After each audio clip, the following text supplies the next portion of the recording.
I is a pharaoh with a seemingly impossible job. If you see him listed as the penultimate pharaoh of the 18th dynasty, you might think that job was holding together a flagging dynasty. His predecessor, after all, was Tutankhamun, whose premature death without issue placed the two kingdoms in crisis. And there was a named successor, a peasant-born military commander named Horemhab, but for whatever reason, I interrupted the succession.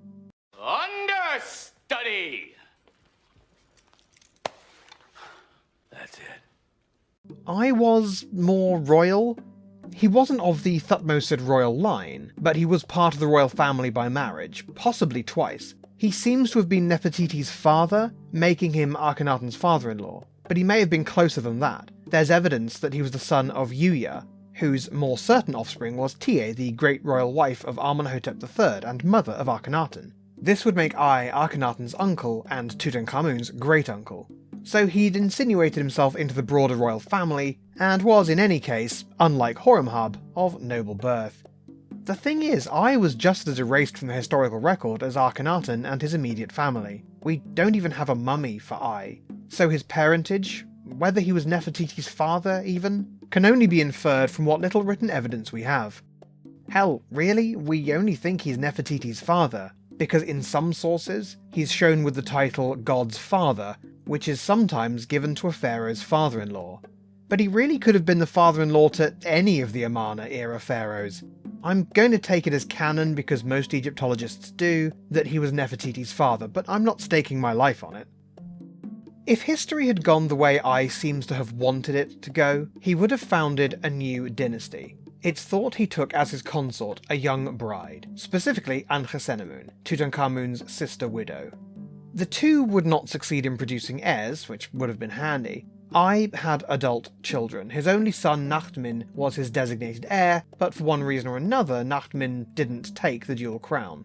It's possible this is because he was dead. Both I and Nachtmin were military commanders, so a demise not of natural causes was always possible. But bearing in mind that I had interrupted the succession laid out by Tutankhamun, the last actually royal ruler of the dynasty, he might have been operating on borrowed time. Had he fathered children with Ankhesenamun, daughter of Akhenaten, then those children would be of Thutmosid blood, and they would be the children not of I the nobleman, but King Kheper. This might seem trivial to us because they're the same man, but porphyrogeniture is a thing. In any case, it didn't happen. I was unable to reach escape velocity from the 18th dynasty and start one of his own. Actually, if there was something I was trying to distance himself from, it was probably the Amarna period. He was elbow deep in Artanism and the Amarna reforms, and while we might debate forever and a day whether these reforms were inherently good or bad for Egypt, by the time I seized power, the official truth was that they were bad. The Amun cult had been re-established under Tutankhamun, and therefore one must assume under I's supervision, and we have to wonder, just as we might wonder about the Amarna period itself, what the motivation was for this turnaround. Was I always a skeptic about Artanism? I find that answer doubtful. The Amarna reforms went far beyond religion. One lasting change, never undone, was Akhenaten's insistence that hieroglyphic writing should be updated to reflect spoken Egyptian. It turns out that that reform was pretty useful because it was never rolled back. Amarna Egyptian became Egyptian. But it goes to show Akhenaten and his whole set had in mind that Egypt needed some tweaking, and maybe a nation so averse to sweeping change needed to see that change couched as a change in the heavens themselves. Who knows? I reigned for 4 years before his death, although it's possible there's some date ambiguity and he reigned for closer to a decade. Short reign or not, he had a good innings as lifespans go, outliving his peers, their children, and another generation just for fun. And he was interred in Tutankhamun's tomb. Not Tutankhamun's tomb, the rock-cut wardrobe in the Valley of the Kings that Howard Carter opened 100 years ago, the tomb in the Western Valley originally intended for Tutankhamun. Yes, as well as taking the Boy King's job, I also took his eternal resting place. Super classy. I, ultimately, was the king of too little, too late. He was instrumental in reversing the Amarna reforms, but nobody forgot that he was also instrumental in creating them. Let's take another look at this close-up of the Abydos king list. I've shown it before because there are missing pharaohs. Here is Amenhotep III, and here is Amenhotep III's official successor.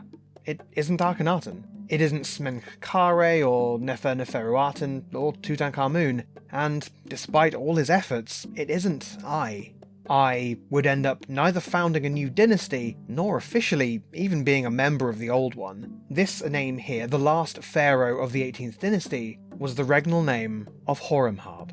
Horemhab came up in Amarna. He served as Tutankhamun's general and even deputy king, so in my next video, we'll discuss how he, of all people, escaped being swept under the rug. Thanks for watching. The 18th Dynasty series is almost done, and after that there are going to be some changes in how I do things, so stick around, because I think things are about to get even better around here. Be sure to subscribe so you can see any updates, and of course get notifications about future videos, and it really helps me out if you establish an ancient priesthood for the like button. Or click it, whatever you have time for. The hieroglyphs I've decided to arrange slightly differently because I am the king and I feel like it, are my backers at patreon.com/armchairegypt, and what a handsome bunch of birds they are. Until next time, my fellow armchair Egyptologists, life, prosperity and health to you all. Thanks for watching. Head over to my channel for more, or click here to see what the YouTube demons think you should watch next. I hope you'll consider subscribing. If you'd like to support and collaborate on the channel with me, go to patreon.com/armchairegypt. You can also join my Discord community, there's an invite link in the description.